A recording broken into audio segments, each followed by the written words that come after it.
할렐루야. 우리 옆 사람을 바라보시면서 이렇게 인사했으면 좋겠습니다. 말씀에 의지하여 그물을 내립시다. 말씀에 의지하여 그물을 내립시다. 아멘.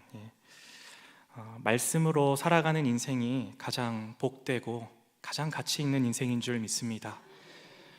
우리 인생이라는 게 다 자기 뜻대로 되지 않는 것이 다반사일 것입니다. 물론 열심히 노력해서 자기가 원하는 바와 목표를 이루는 사람들이 많이 있기도 합니다. TV에 보면, 그렇죠? 내 주위에는 많이 없는데 TV에는 왜 이렇게 많은지, 노력하는 대로 되는 분들이, 그리고 자신의 원하는 대로 되는 사람들이 왜 이렇게 많은지 모르겠습니다. 그렇죠? 근데 사실은 우리 인생을 면밀하게 돌아보면, 내 주위를 면밀히 돌아보면 자기 뜻대로 살아가는 사람이 많이 없다는 겁니다. 왜냐하면 성경이 그렇게 증언하고 있기 때문입니다. 인생은 바람을 잡으려는 것과 같다. 이따가 같이 볼 말씀인데 우리의 인생이 그렇다는 것입니다. 오늘 말씀도 베드로가 열심히 밤새도록 그물을 던졌지만 물고기를 건지지 못하였다라고 우리에게 가르쳐주고 있습니다. 이 베드로의 모습을 보면서 우리의 인생을 돌아보게 됩니다. 그렇죠? 아무리 노력하고 열심히 준비하며 살았지만 내가 원하는 대로 100% 되지 않는다. 그것이 우리의 삶, 이 땅에 존재하는 모든 인생이라는 것입니다. 오늘 말씀을 보면 무리가 몰려와서 하나님의 말씀을 들을새, 예수는 게네사렛 호숫가에 서서 많은 무리에게, 어마어마한 무리에게 하나님의 말씀을 전하고 있습니다.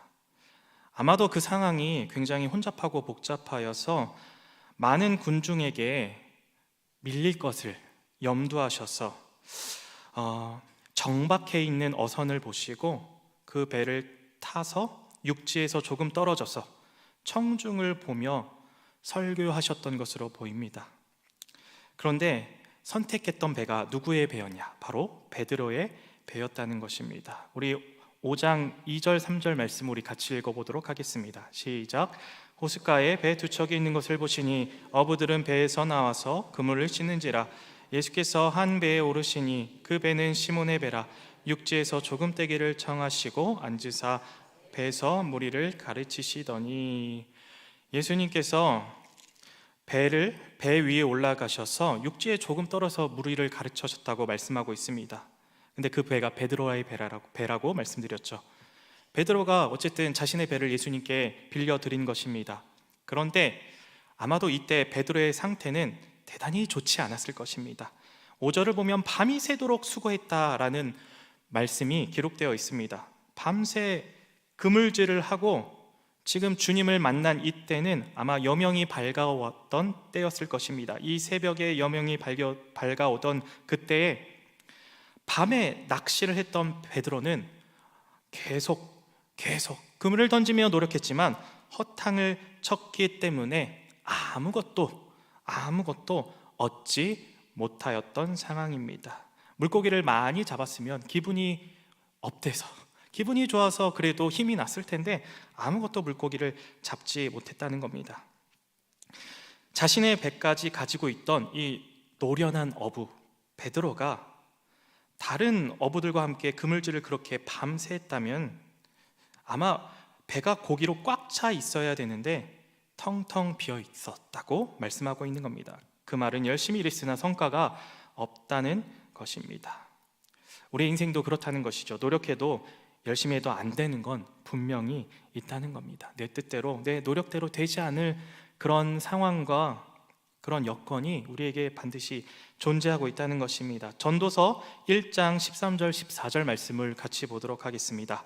마음을 다하여 지혜를 써서 하늘 아래에서 행하는 모든 일을 연구하여 살핀즉 이는 괴로운 것이니 하나님이 인생들에게 주사 수고하게 하신 것이라. 내가 해 아래에서 행하는 모든 일을 보았노라. 뭐라다 헛되어 바람을 잡으려는 것이로다.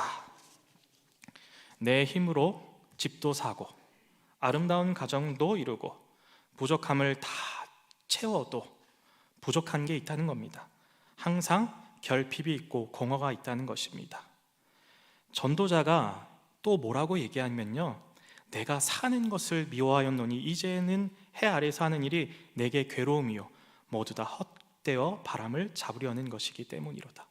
우리가 전도자를 솔로몬이라 여긴다면 솔로몬은 아마 부족함 없이 모든 것을 가진 사람이었을 것입니다.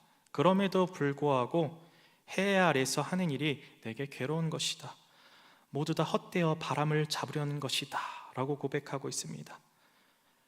가진 자나 가지지 못한 자나 인생 가운데 항상 결핍이 있고 공허가 있다는 것입니다. 뭔가 열심히 살아온 것 같은데 남는 것이 없는 삶, 뭔가 부족한 삶, 이것이 해 아래의 인생이라는 것입니다. 정말 열심히 했는데 내 노력만큼 이루지 못할 때가 있고 얻지도 못할 때가 있어요. 큰 기대와 노력으로 어떤 사업장을 운영하는데 내 노력과 땀과 정 반대로 흘러가는 경우가 있습니다. 그리고 내가 예상치 못한 어려움이 찾아올 때도 있습니다. 이뿐만인가요? 내 자식을 정말 믿음으로 양육하고 싶은데 뜻대로 되지 않습니다. 자식은 내 마음 같지 않잖아요, 그렇죠? 자식이 부모의 마음을 헤아려서 늘 순종하며 효도하면 얼마나 좋을까요? 이것이 우리의 바람인데 그렇지 않다는 것입니다. 그리고 더욱이 농사를 짓는 분들이나 또한 어업을 하시는 분들을 보면 그의 생계 가운데 자신의 뜻대로 되지 않음을 너무 우리는 분명히 볼 수 있습니다. 농사를 짓는 분들, 우리 여기 어르신분들 많이 계신데 농사를 예전에 지어 보셨을 것입니다. 많은 분들이 아마 농사를 지으셨을 것이라고, 아니면 지금도 밭에서 조금씩 농사를 짓고 계실 거라 생각되어집니다. 그런데 농사를 짓는 사람들은 다 이렇게 얘기하죠. 다 하늘의 뜻이다, 그렇죠? 믿지 않는 사람들은 다 내 힘대로 되지 않는다. 해도 잘 비춰야 되고 비도 적재적소에 때에 맞게 잘 내려야 되고 어떤 자연재해도 잘 지나가야 되고 여러 가지 변수들이 많은데 이 변수들을 내 힘으로 통제할 수 없으니까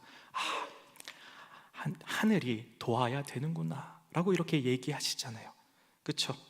어업도 마찬가지입니다.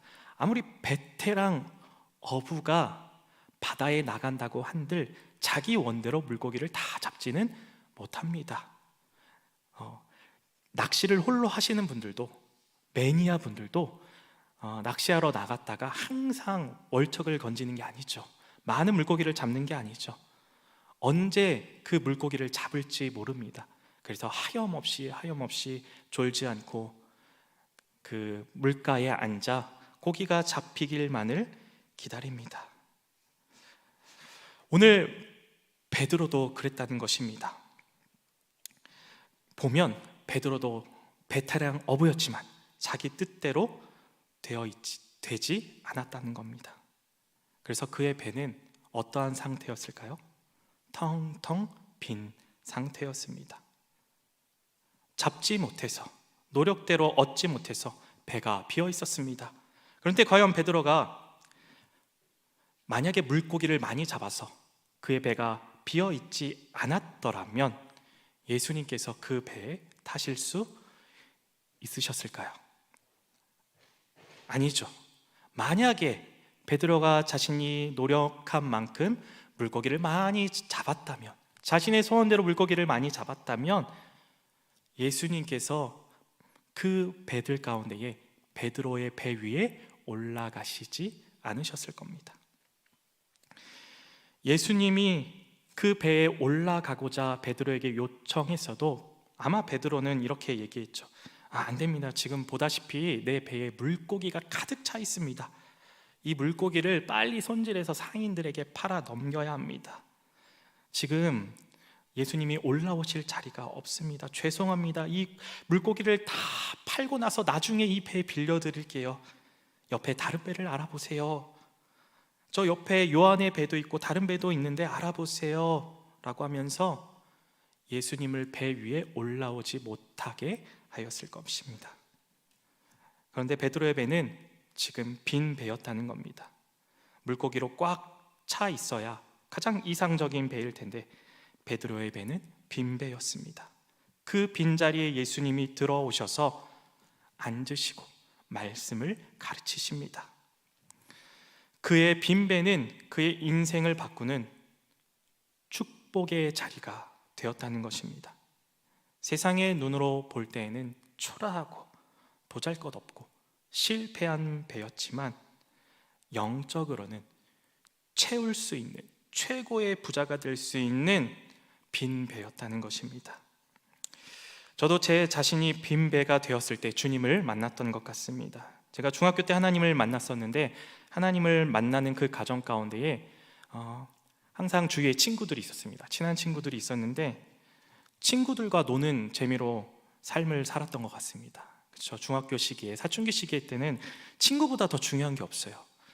그러면서 소위 말하는 베스트 프렌드 가장 친한 친구들이 몇 명 있었습니다.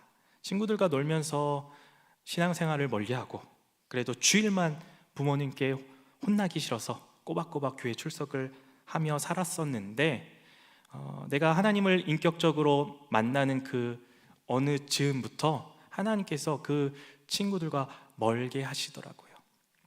내 인생의 배 위에 아무것도 없게 텅텅 비게 만드시더라고요. 그 가운데에 하나님을 만나게 되었습니다.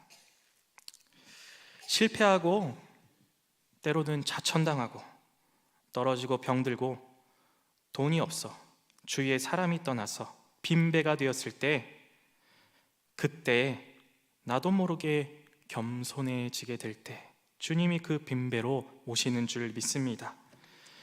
우리가 건강하고 모든 게 잘 되고 인기가 많고 남부러울 것이 없다면, 그리고 우리 인생의 배 위에 우리가 원하는 고기가 가득했더라면 우리는 예수님을 모시지 않았을 것이라는 겁니다.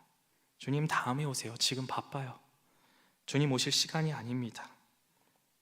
그런데 자기 힘으로 다 할 수 있다면 주님은 그 배에 타실 수 없기 때문에 주님이 우리를 무능한 상태로 만드신다는 겁니다. 그래서 하나님께서는 때로는 우리의 인생에 찾아오셔서 우리의 인생의 배를 빈 배로 만드십니다. 아이러니하게 실패할 수 없을 것 같은데 실패하게 하십니다. 자신만만하던 사람이 넘어집니다. 생각했는데 뜻하지 않게 넘어집니다.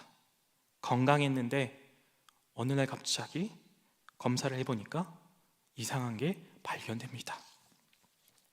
그때 우리는 하나님을 찾습니다. 주님 도와주세요. 주님 도와주세요. 주님 찾아와 주세요. 그때 주님을 간절히 찾습니다.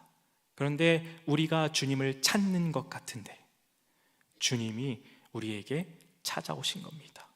우리 인생을 빈배로 만드시는 겁니다. 그렇게 찾아오셔서 너의 인생의 빈배를 진정 채울 자가 누구인지 가르쳐 주신다는 것입니다. 인생의 빈배가 된 분이 있다면, 지금 나의 인생이 빈배와 같다면 바로 지금이 주님이 찾아오시는 때입니다. 예수님이 하필 그날에 베드로의 배에 오신 것은 결코 우연이 아니었다는 겁니다. 성경에서 예수님이 하신 모든 행동은 우연이 없어요. 제자들에게 하나님께서 작정하신 그때에 실수 없이 한시의 오차도 없이 정확하게 찾아가십니다. 예수님은 우연히 지나가시다가 삭개오를 본 것이 아니라 예수님은 이미 삭개오를 만나기로 작정하셨기 때문에 삭개오를 바라보신 것입니다. 주님이 우리의 인생 가운데 찾아오심은 한치의 오차도 없다는 것입니다. 그런데 나는 실패한 것 같습니다. 나는 지금 망한 것 같고 때가 아닌 것 같습니다. 그런데 주님이 보시기에는 전혀 그렇지 않다는 겁니다. 그날 베드로의 배를 선택하시는 것은 단순히 청중에게 설교하기 위해 단을 구해서가 아니라 베드로를 데리러 오시려고 그 배 위에 올라가신 것입니다. 중요한 건 베드로가 먼저 주님을 찾아간 게 아니고 예수님이 베드로를 먼저 찾아오셨다는 사실입니다. 우리가 주님을 사랑할 수 있는 이유는 그가 먼저 우리를 사랑하셨기 때문입니다. 내가 하나님을 선택했다면, 내가 내 의지로 신앙생활을 하고 있다면 교만해질 텐데, 하나님이 아무것도 아닌 나를 선택해 주셨으니 우리가 하나님을 의지하며 살아갈 수 있다는 것입니다. 그래서 예수님의 제자는 무조건 겸손할 수밖에 없는 것입니다. 겸손해야 된다는 것입니다. 아무것도 아닌 나를 불러주셨다는 이 확신이 분명하지 않으면 우리는 신앙을 포기할 수밖에 없는 것입니다. 그러나 부르심이 확실하다면 내가 주님을 찾은 것이 아니라 주님이 나를 찾아오셨음을 내가 분명히 믿는다면 우리는 믿음의 길을 포기하지 않고 끝까지 걸어갈 수 있을 것입니다. 왜냐하면 주님이 나의 인생을 책임지시고 완성해 가신다는 것을 내가 믿고 그 소망으로 살아가기 때문입니다. 베드로는 밤새 한숨도 못 자고 고기를 못 잡았지만 주님께 배를 내어드렸습니다. 어쩔 수 없이 내어드린 것이죠. 지금 베드로의 육체와 마음은 말할 수 없는 패배감으로 지쳐 있었을 것입니다. 그런데 이 베드로는 새벽녘에 배에서 나와 그물을 싣고 다음날 출항 준비를 했다는 것입니다. 오늘 뜻대로 물고기를 잡지 못했지만 살아야 하기 때문에, 내일 또 물고기를 잡아야 하기 때문에 그물을 씻었다는 것입니다. 이렇게 그물을 씻고 지쳐서 지금 마음도 몸도 힘들어하고 있는 이 베드로에게 예수님께서 뭐라고 말씀하시냐면, 예수님께서 베드로야, 깊은 곳에 가서 그물을 내려라 라고 말씀하십니다. 아마도 예수님께서 베드로의 배에 계속 내리지 않고 계셨던 것 같습니다. 여러분, 베드로의 성격을 잘 알고 계시지 않습니까? 베드로는 되게 얌전하고 차분한 성격은 아닌 것 같습니다. 다혈질에다가 성격이 급한 것으로 성경은 묘사하고 있습니다. 베드로가 지금 안 그래도 허탕을 쳐서 짜증나 죽겠는데, 피곤하고 지쳐 힘든데, 밤새도록 일하고 나서 피곤해서 예민한 상태인데 예수님께서 깊은 곳에 가서 그물을 던지라고 하시는 것입니다. 베드로의 속마음은 이러지 않았을까 생각되어집니다. 예수님한테 딴 데 가서 알아보세요. 깊은 곳에 가서 그물을 내리다니요. 주님, 지금 피곤해서 너무 힘들어요. 괴로워요. 나 좀 쉬고 싶어요. 이게 베드로의 속마음이 아니었겠습니까? 그렇죠? 지금 물고기도 많이 못 잡았는데 얼마나 예민해져 있었겠습니까? 그런데 이렇게 대답하지는 않고 주님께 주님, 내가 말씀에 의지하여 그물을 내리겠습니다 라고 주님께 대답합니다. 내가 밤이 새도록 수고하였으되 잡은 것이 없는데 말씀에 의지하여 그물을 내리겠습니다 라고 주님께 대답하고 있습니다. 그러면서 물고기를 잡으러 떠납니다.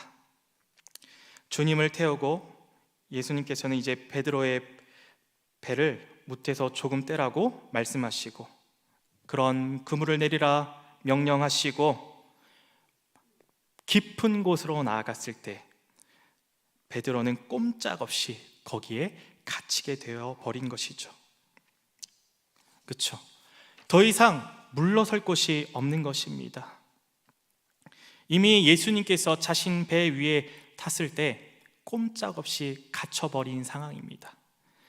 많은 군중들이 예수님의 설교를 듣기 위해서 기대하고 있을 때에 베드로가 그 요청을 거절한다면, 예수님께서 배에 오르신 모습을 보고 예수님 내리세요라고 거절한다면 아마도 군중들이 베드로에게 돌을 던졌을 수도 있습니다. 많은 기대와 어떠한 간절함을 가지고 주님의 말씀을 들어야 했는데 베드로가 협조해주지 않는다? 그러면 군중들이 화가 났을 것 같습니다. 이미 그때부터 베드로는 꼼짝없이 주님께 갇힌 몸이 되었습니다. 그리고 예수님과 함께 깊은 바다로 나아갑니다. 더 이상 이제 물러설 것이 없다는 것이죠. 예수님이 베드로를 어디 도망가지 못하게 가두어 놓으십니다. 시몬에게 이르되 깊은 데로 가서 그물을 내려 고기를 잡으라.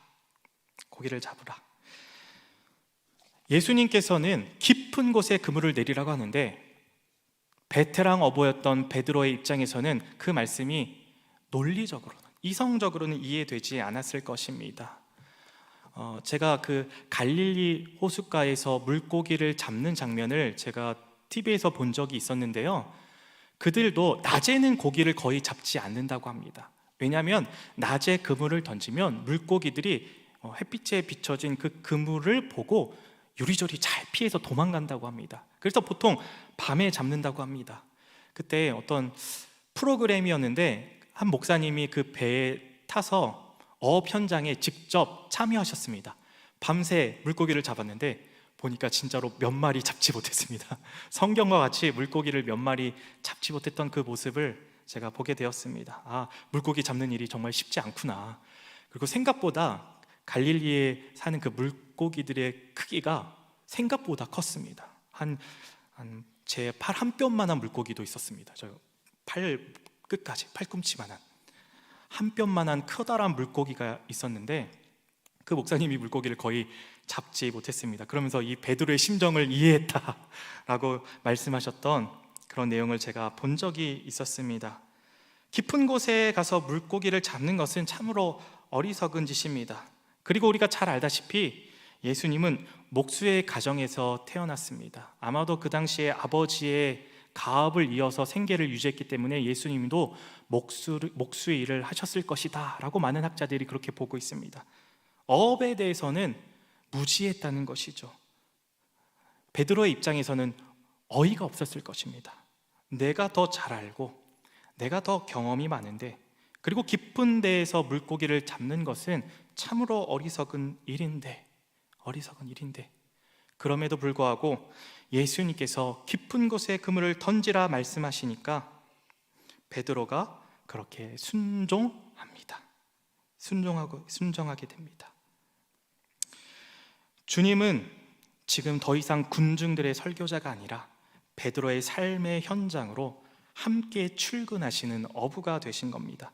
생업에서 함께 고기를 잡으러 가는 예수님이신 것입니다. 네가 실패했던 삶의 자리에 내가 함께 갈 것이다.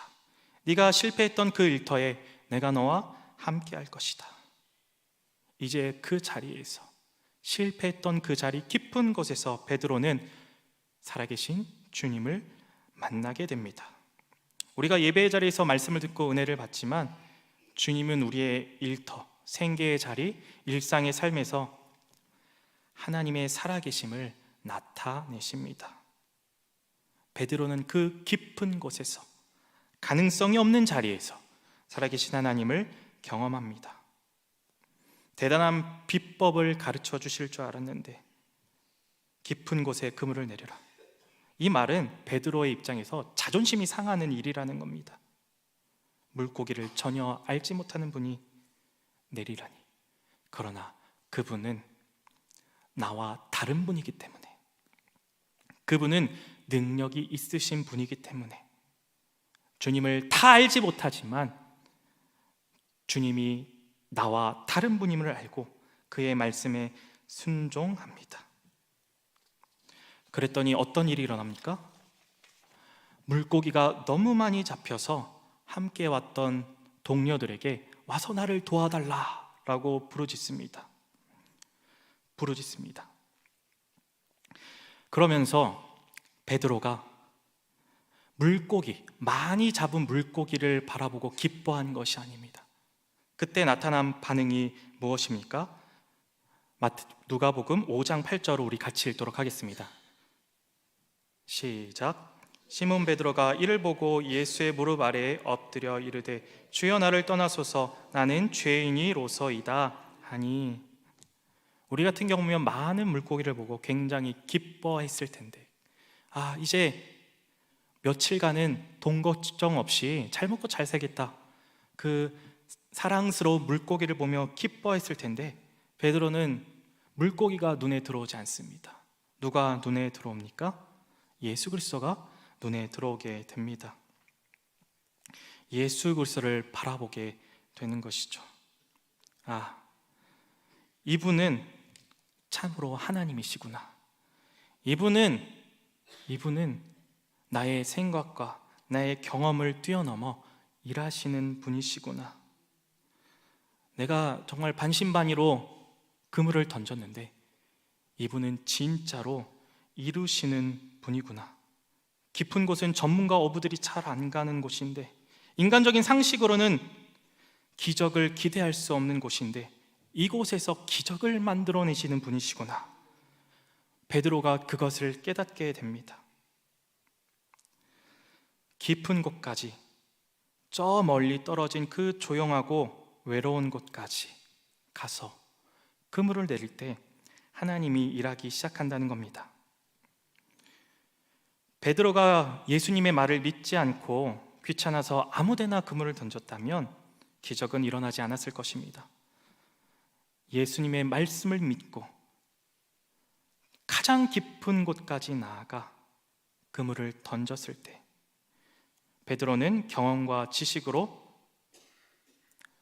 생각하지 않고 나의 모든 것을 초월하여 일하시는 하나님을 경험했다는 겁니다. 주님은 모든 인생의 여적 가운데 우리를 깊은 곳으로 초대하십니다. 때로는 어떤 내 경험과 내 지식과 내 전문성이 통하지 않는 곳, 상식과 경험이 통하지 않는 곳, 인맥이 없는 곳, 사람들의 시끄러운 소리가 없는 곳, 오직 주님만 계시는 조용하고 은밀한 곳으로 함께 가자라고 우리를 초대하십니다. 누군가 이해할 수 없고 도와줄 수도 없는 깊은 곳, 내 힘으로 도저히 어찌할 수 없는 그곳에서 내 삶의 기적이 시작된다는 겁니다. 기적이라는 것은 내가 예측할 수 없는 것이거든요. 주님께서 내 인생을 빈배로 만드시고 빈배에 가두시고 그곳에서 말씀하십니다. 이제 깊은 곳으로 가자, 초청하십니다. 베드로가 무언가에 홀린 듯이 그것을 그대로 순종했을 때 그 다음부터 기적이 일어난다는 겁니다. 그런 식으로 물고기가 잡힐 수가 없는데 기적이 일어난다는 겁니다. 하나님을 믿는 삶은 이와 같다고 생각합니다. 말씀을 따라 사는 삶이 무엇일까요? 진지하게 고민해 보신 적이 있습니까? 내가 말씀대로 살고 순종했더니 하나님이 부어주시는 기적을 경험하신 적이 있으십니까? 죄송한 말씀이지만 말씀대로 살았을 때에 하나님께서 주시는 기적을 경험하지 못했다면 나는 진정 그리스도인의 삶을 제대로 살지 못한다는 겁니다. 하나님의 말씀에 능력이 있으심을 믿으십니까? 나의 생각과 기대를 넘어서 일하시는 하나님의 말씀의 능력을 믿으십니까? 우리의 삶은 늘 기적의 현장 속에 있다는 것입니다. 주님이 깊은 곳으로 초청하실 때 우리는 따라가야 된다는 것입니다. 때로는 이해할 수 없고 하기 싫고 순종하지 못할 일들 앞에 내가 순종한다면 우리도 베드로와 같이 살아계신 주님을 경험하게 될 것입니다. 주님이 왜 그런 경험을 우리에게 허락하실까요? 우리를 항복시키시기 위함입니다. 살아계신 하나님을 인격적으로 만나는 사람은 다 베드로와 같이 고백합니다. 주님, 나는 죄인입니다. 내가 감히 주님과 함께 할 수 있는 자가 아닙니다. 주님은 나와 격과 존재가 다르신 분입니다 라고 반드시 고백하게 되어 있다는 겁니다. 이러한 항복의 자리로 우리를 초대하기 위해서 깊은 곳, 은밀한 곳, 내 상식과 내 힘이 닿지 못하는 그곳으로 우리를 초청하십니다. 그런데 우리가 그 주님의 말씀과 초청 앞에 순종할 때에 하나님이 우리를 통해 기적을 이루신다는 것입니다. 죄인인 자가 하나님을 섬기며 살아가는 것, 거룩한 하나님의 말씀을 따라가는 것이 얼마나 복된 삶인지 경험하려면 우리가 순종해야 된다는 것입니다. 어떤 한 찬양의 가사처럼 다 이해할 수 없을 때라도 순종하며 주님을 따르겠습니다.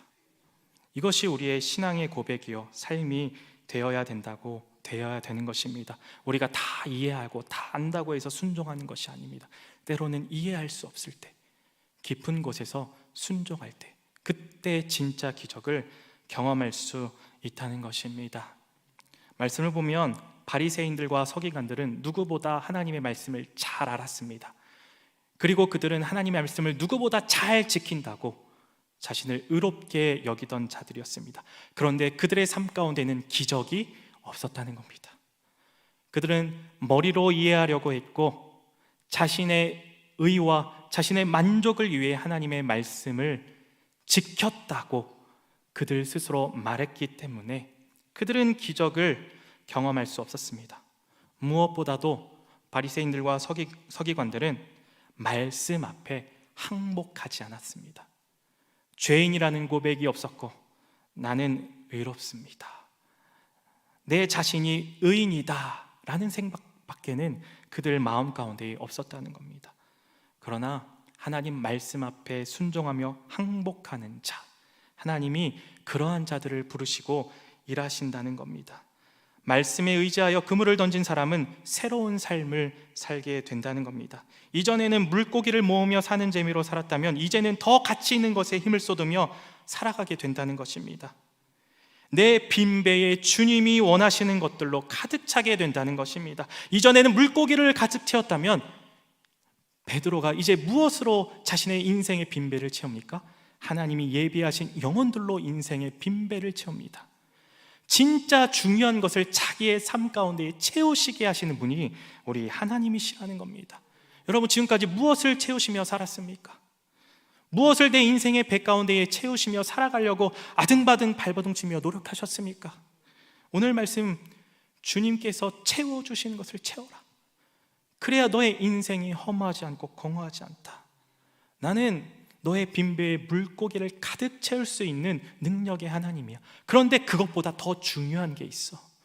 너의 인생 가운데 더 중요한 것을 내가 채우기를 원한단다. 오늘 이 베드로의 이야기를 통해 우리에게 말씀하고 계시는 것입니다. 우리 누가복음 5장 10절을 우리 같이 함께 읽도록 하겠습니다. 시작. 세베대의 아들로서 시몬의 동업자인 야고보와 요한도 놀랐습니다. 예수께서 시몬에게 이르시되 무서워하지 말라. 이제 후로는 내가 사람을 취하리니. 아멘. 물고기를 잡았던 인생 어떻게 바꾸셨습니까? 물고기와 비교할 수 없는 온 천하보다 귀한 영혼을 낚는 어부로 베드로를 부르셨다는 겁니다. 깊은 곳에서 하나님이 일하기 시작하십니다. 우리의 현재의 상황이 마치 깊은 바다 위에 서 있는 것 같다면 그때에 주님이 하시는 말씀을 의지하여 내가 주님의 말씀에 순종하겠습니다. 무엇보다도 삶의 생계와 가족과 여러 가지 관계보다도 주님의 말씀을 더 우선시 여기며 주님의 말씀을 따르겠습니다. 다 이해되지 않지만 주의 말씀에 순종하며 살겠습니다. 주님, 내가 무엇을 해야 주님 기뻐하시겠습니까? 내가 무엇을 해야 주님께서 정말로 나를 향한 하나님의 뜻을 이루실 수 있겠습니까? 주님께 물으시면서 하나님의 뜻에 순종하는 모든 성도님들 되시기를 주님의 이름으로 축원합니다. 깊은 곳에서 그물을 던져 하나님이 이루시는 기적을 경험하는 그러한 귀한 인생 되시기를 주님의 이름으로 간절히 축원합니다.